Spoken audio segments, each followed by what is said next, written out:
கிறிஸ்துவின் நாமத்தில் அன்பின் வாழ்த்துக்கள். இந்த நாளில் ஆண்டவர் உங்களுக்கு தருகிற வார்த்தை யோபு அதிகாரம் 9 வசனம் 10. ஆராய்ந்து முடியாத பெரிய காரியங்களையும் எண்ணி முடியாத அதிசயங்களையும் அவர் செய்கிறார். பிரியமானவர்களே, இந்த காலை வேளையில உங்களோடு கூட ஆண்டவர் இந்த வசனத்தின் மூலமாக பேச போகிறார். ஆண்டவர் ஆராய்ந்து முடியாத பெரிய காரியங்களையும் எண்ணி முடியாத அதிசயங்களையும் செய்கிறவர். எங்களுடைய ஆலயத்திற்கு பெங்களூர்ல இருந்து ஜோசப் என்ற சகோதரர் குடும்பமாக கடந்து வந்திருந்தார். அவங்க லைஃப்ல ஆண்டவர் செய்த சாட்சியை இந்த காலை வேளையில உங்களோட கூட ஷேர் பண்ண விரும்புகிறேன். பிரியமானவர்களே, அவங்க மனைவி கன்சீவா இருக்கும் போது திடீரென அவங்களுக்கு டெங்கு ஃபீவர் வந்ததுனால ரொம்ப சிக்காயிட்டாங்களாம். குழந்தைக்கும் தாய்க்கும் பயங்கரமான ஒரு பிரச்சனை. அதனால குழந்தையை ஆப்ரேஷன் பண்ணி எடுத்துட்டாங்களாம். ஆனா அவங்க மனைவியோ ரொம்ப சீரியஸ் கண்டிஷன்ல ரொம்ப உயிருக்கே போராடி கொண்டிருந்த நிலைமையில இருந்தாங்களாம். சகோதரருக்கு என்ன செய்வதுன்னு தெரியல. டாக்டர் கூப்பிட்டு சொன்னாங்களாம், உங்க மனைவி இன்னும் இருக்க போகிறது ஒரு 1/2 hour தான். உங்க மூத்த மகளை கொண்டு வந்து காண்பித்து விடுங்க, அவங்க மறித்து விடுவார்கள் என்று சொன்னார்களாம்.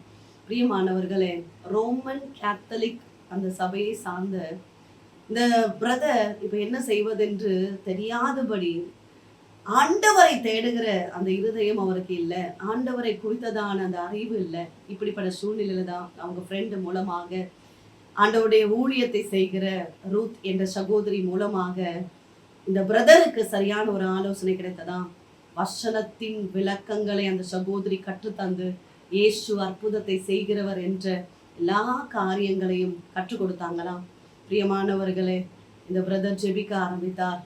ஏசப்பா என்று கூப்பிட ஆரம்பித்தார். ஹாஸ்பிட்டலே ஒரு ரூம்ல போயிருந்து 1/2 hourல மறித்து விடுவார்கள், உங்க மனைவி அவ்வளவுதான் முடிய போகுது என்று டாக்டர் சொன்னாங்க. இந்த பிரதர் 1/2 hour அவருக்கே தெரியலையா, கண்ணீரோடு இந்த ஹாஸ்பிட்டல்ல இருந்து ஒரு ரூம்ல ஜெபிக்க ஆரம்பித்தாராம். பிரியமானவர்களே, இயேசு ஜெபத்தை கேட்கிறவர், இயேசு அற்புதத்தை செய்கிறவர். இவர் ஜெபித்து கொண்டிருக்கிறார். இன்னொரு பக்கம் உயிருக்கு போராடி கொண்டிருந்த அவங்க மனைவியிடம் ஆண்டவருடைய கிரியை வெளிப்பட ஆரம்பித்தது.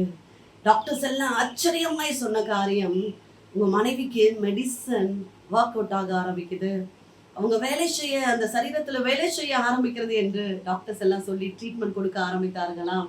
பிரியமானவர்களே, இந்த சகோதரருக்கு கர்த்தர் கொடுத்த ஒரு தரிசனம், ஆண்டவருடைய கரம் தன்னுடைய மனைவியை தொட்டு சுகப்படுத்துகிறதாக ஒரு தரிசனத்தை இந்த பிரதர் பார்த்திருக்கிறார். அதிகமாய் ஜெபிக்க ஆரம்பித்தார். அதிகமாய் ஆண்டவருடைய வார்த்தைகளை கேட்க ஆரம்பித்தார்.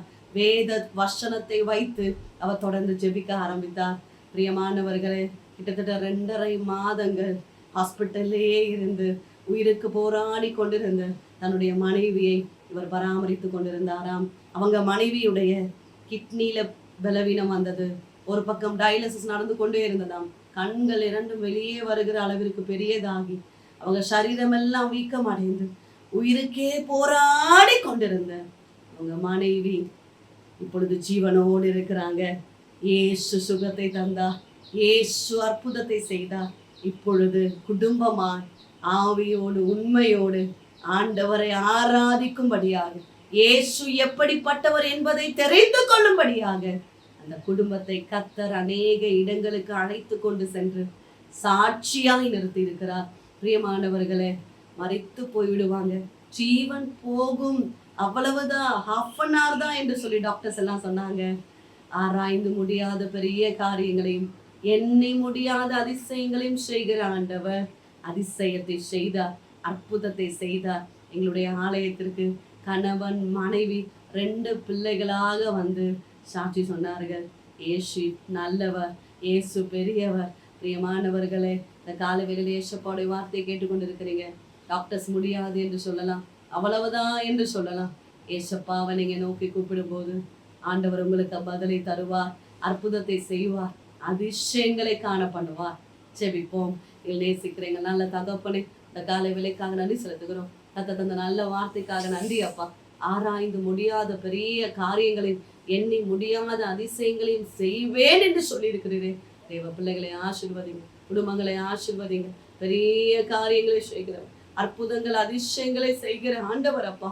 பலவீனத்தோடு இருக்கிற பிள்ளைகளுக்காக ஜெபிக்கிறோம். ஹாஸ்பிட்டல்ல இருந்து கொண்டு வசனத்தை கேட்டுக்கொண்டு ஜெபித்து கொண்டு இருக்கிறாங்கப்பா, கண்ணீரோடு இருக்கிறாங்கப்பா. நீர் அற்புத சுகத்தை தருகிறபடியினால ஸ்தோத்திரம்.